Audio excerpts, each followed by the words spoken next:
Hi everyone, how are you doing? I just finished drinking my coffee from Octopus, the literary salon, and it gave me the energy and the feeling to continue reading my novel. So, this is going to be chapter 2 of Compulsion. As John was accompanying Janet while walking down Prospect Avenue, a memory came to him. He was not sure if it was the result of his imagination or if it really happened. The memory was related to the last half hour, so it was probably valid. He remembered looking at the building where Janet's office was located and seeing her walk out of it. He was observing whoever happened to go in and out of there.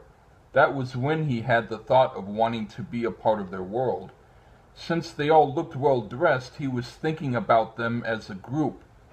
He had not focused on a specific person. However, since his favorite fashion style to see on a woman was a tucked-in shirt, he made special notice of Janet, who was the only woman wearing that style. Another memory was coming to him, as the thoughts of wow crossed his mind when he noticed her. She looked at him. From a distance he sensed she looked into his eyes with an intense gaze that locked her and him together. Then he had quickly looked away. The reason was he felt self-conscious, thinking he was a nobody. He was John Goldman, a member of a family that experimented heavily with drugs when they were teenagers, and now tried to make up for their careless mistakes by making worse blunders. His mother, Rose, never married. She had a vague idea of whom among the many men she dated could be John's father. Supposedly they all were told about him shortly after he was born, but none ever made an effort to see him. Occasionally he wondered if his father was a person of higher quality than the relatives on John's maternal side. John resolved that his father was probably worse than his mother. Regardless of her many faults, she was around to raise him. He did appreciate that about her. Uncle Harold met Aunt Thelma in a mental institution. He was working as a janitor there, and when he took out the trash from the kitchen during the patient's dinner time, he saw her and fell in love. Finally, after a few months when she was being released, he had the courage to ask her on a date. From then, they went from dating to going steady and then marriage. Their relationship, from John's observation, was not a happy one. However, lack of happiness never stopped the Goldmans from doing anything. They thrived more on misery than contentment. Harold and Thelma had often screamed at each other, sometimes swearing or throwing plates and utensils. Their daughter, cousin Christine, would join in the fighting if she was home anyway and had nothing better to do. The fighting was one thing, but their behavior with other people was another. Harold could walk, but he preferred strolling through town in his wheelchair, and he bruised many people's legs when his wheelchair bumped into them. He also crashed into cars, some parked and some driving. He was hospitalized twice for broken bones because he would not watch out for people or cars or obstructions of any kind. Aunt Thelma spent most of her time watching television and screaming at the actors and actresses on a series or a movie.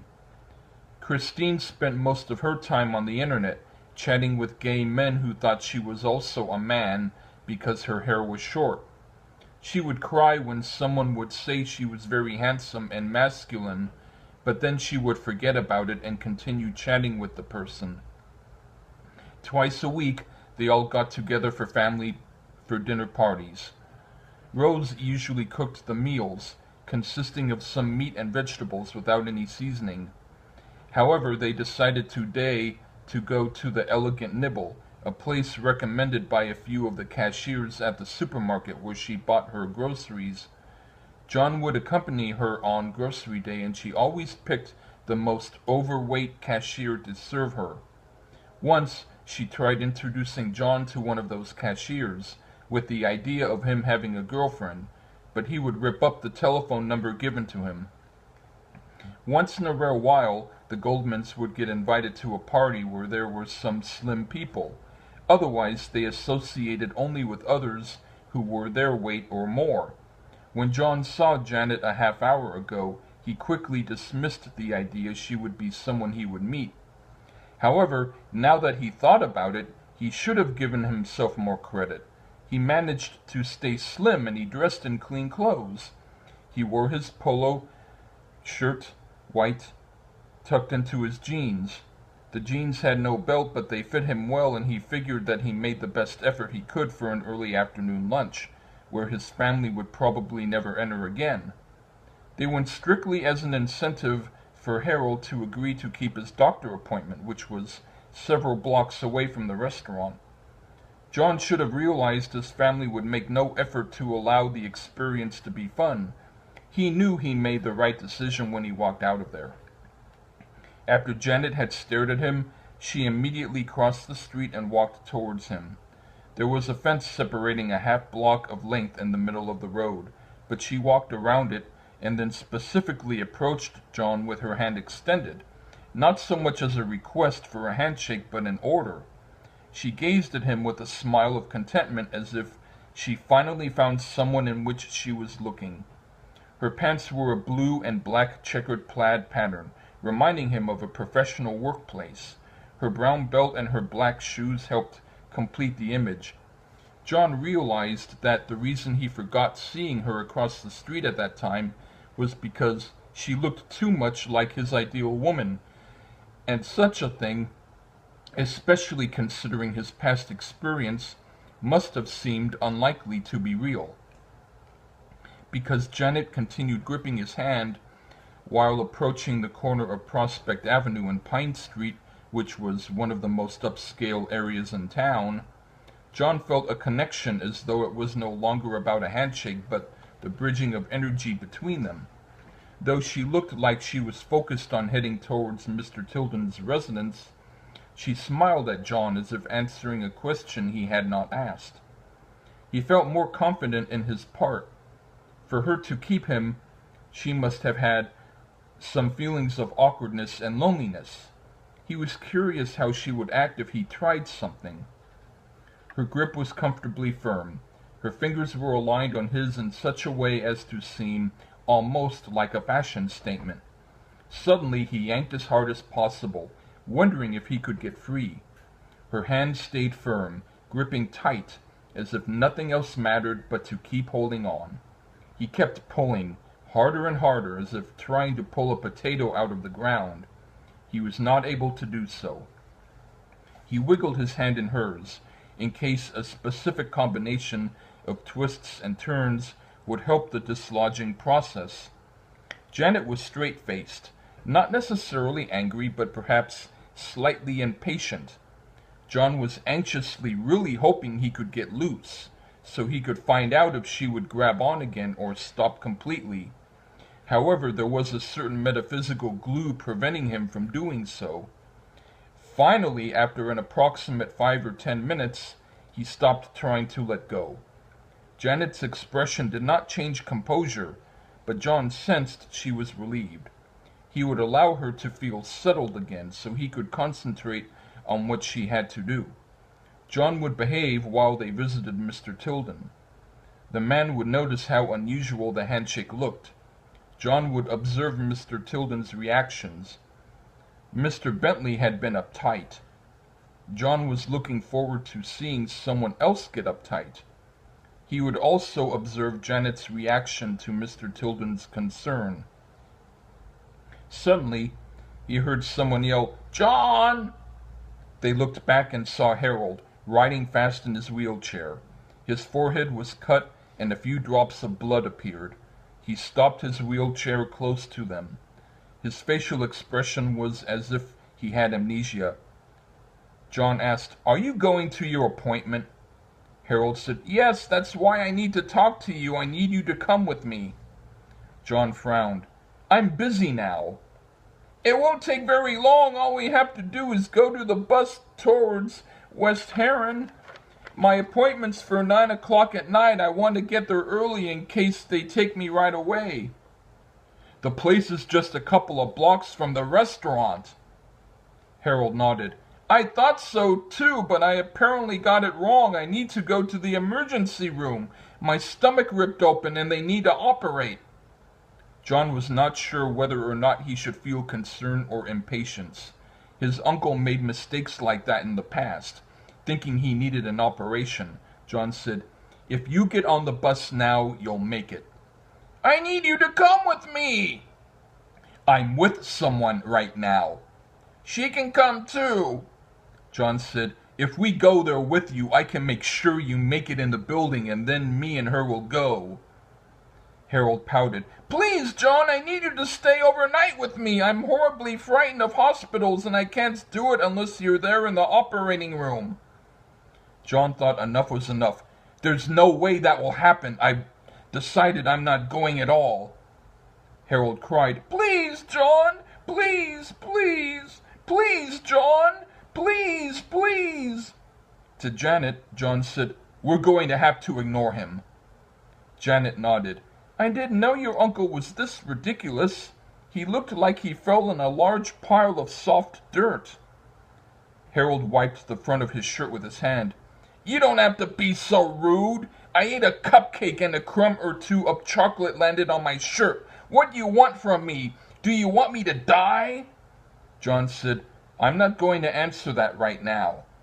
Harold kicked his feet and wiggled around in the wheelchair like a jellyfish in a straitjacket. That's just great. This is the way you treat me? Remember when I bought you that can of soda last week? That was a symbol of love. You said thank you, but I don't think you really appreciated it.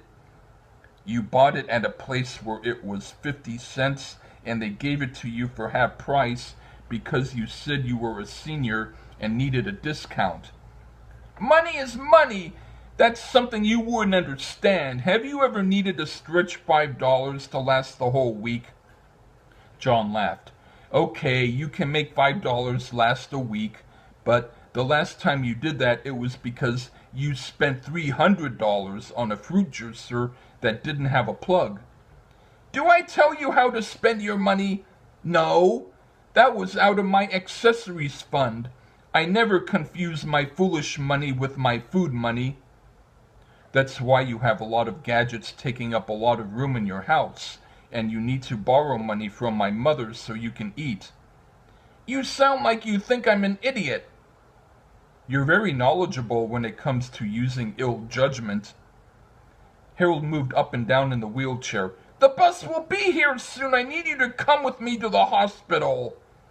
John nodded to Janet, indicating they ought to walk away immediately. They did so, and Harold followed. John said, Don't pay any attention to him. Harold asked, Where are we going? Janet said, That's none of your concern. Harold said, It is my concern. If I'm going with you, I'd like to know where we're headed. John yelled, Please leave us alone. Harold cried, I can't go to the hospital alone. It scares me. If you're not going, I need to accompany you. I hate feeling alone. Neither John nor Janet said anything else at the moment. They tried forgetting Harold was behind them, but then he made a popping sound in his mouth like he was making popcorn. John and Janet hid their irritation and kept walking. If Harold insisted on following them to Mr. Tilden's house, perhaps some good could come from that. Suddenly, Rose, Thelma, and Christine appeared. They crossed the street and headed towards them. John was glad they showed up. Rose asked, Where have you been, Harold? Harold shook his head. I don't know. You called me Harold, right? Is that my name? Thelma rolled her eyes. My word, he has amnesia again. Harold said, I wish I could get amnesia. It would be a change of pace from having to see the doctor. Thelma nodded. It's only a checkup to monitor your blood pressure. No! My name is Walter Benton, and I have an operation scheduled for 9 o'clock. Christine said, He's become that Walter character again. John said, Please take care of this. We have something to do. Rose frowned and pointed at Janet. "Who is she? Is she why you didn't stay for lunch?" Janet shrugged. "I don't know, is it?" John said, "I'd go over it all, but I feel more like we ought to leave." Thelma chuckled. "She looks decent. That's a good sign." Rose said, "She's gripping my son's hand really tight." Thelma shrugged. "It doesn't bother me." Rose shook her head. "Well, it bothers me. He doesn't know any women who work. I'm trying to fix him up with Gloria Steinblum at Penny Palace, the supermarket where everything is $2 or less." John said, "I'm glad it didn't work out." Rose yelled, "The reason it didn't work out was because you threw away her number." "Mom, I'm spending time with someone who's more interesting than anyone else I have so far known. The best you can do is give me credit for hanging around high-quality people." "Oh, so you think we're beneath you? If it wasn't for me, you wouldn't have been born. You are one of us, like it or lump it, but you can't deny it." "Mother, you'll see me later. I hope you had a good time at lunch. We have to leave." He and Janet continued walking. From a distance, Rose was heard saying, "Don't wiggle around, Harold. We'll come with you to your doctor's appointment." Harold said, "The name is Walter." A few more screams emanated from various Goldman personnel until John and Janet were far enough away for no more screams to be audible. After walking a few more blocks, Janet pointed to a small cottage that looked like the sort of place John would like to live in if he ever had the chance. Janet said, "This is Spencer Tilden's house." John asked, "What kind of personality does he have compared to Oliver Bentley?" "It's hard for me to tell because I only talked to him once and he acted like he preferred speaking with men." "Well, I'm a man. Maybe he'll open up since I'm here." She shrugged. "It seemed more like he didn't believe I was a partner in the firm. I have the suspicion either Luke or his brother Peter said something about me, and Mr. Tilden wouldn't tell me what it was." They approached Spencer's house and rang the bell. A young man approximately at least 5 years younger than John opened the door. He smiled mischievously, but didn't say anything. Janet said, "Mr. Tilden, I need to ask you a few things about the lawsuit between you and Mr. Bentley." Spencer shrugged. "I don't know what you mean about a lawsuit." To John, Janet said, "That's what I mean. He won't admit to anything in front of me." Spencer still grinned. "If you're talking about the money Luke Marvin wants to embezzle from Oliver, I know something about that, but it wasn't my idea. Would you like to come in?" He stepped back and motioned for them to enter. Janet and John walked in. John said, "Thank you." Janet said, "For someone who wasn't involved in it, your smile makes you look guilty." Spencer laughed. "Whatever you say. I think the whole thing is rather funny, and I'm sure when you find out what I'm talking about, you'll think so too." Janet and John sat on the couch in the living room. Spencer sat on a recliner facing them. Janet said, "Please explain." Spencer continued to grin. "Before I do so, I have to ask you something. What are your feelings about Peter and Luke?" "I consider Peter to be like a friend who I'm starting to mistrust. I don't know Peter too well, but I don't necessarily like him better." Spencer said, "They act that way because they're catching on to something, but they don't know what. I planned the whole $10 lawsuit charade with Oliver. We arranged for Luke and Peter to think Oliver has $10,000 to lose. Peter suggested to Luke that they embezzle 10 grand from Oliver. Luke thinks it's a ridiculous idea, but he says that if they really do get the money, he'll take his share. When they fall for our trap, we'll sue them for a lot more than 10 grand. John said, "I think it's an interesting idea." Spencer nodded. "It beats watching soap operas." Janet said, "I don't know what I think about this, but I'll trust John. I need him." Spencer said, I can tell by the way you're clutching him. He might be the one who will solve your dilemma. To Janet, John asked, "What does he mean?" She shrugged and stood up. So did John. Janet said, "That's not something you need to know now, right, Spencer?" Spencer nodded. Janet walked outside, pulling John with her. She said, "I need to see your family in their true environment." John asked, "Why?" "After I find out more about them, I can clue you in more on why I'm doing this." "Okay." They continued walking down the street. They would reach the Goldmans' apartment in 4 more blocks.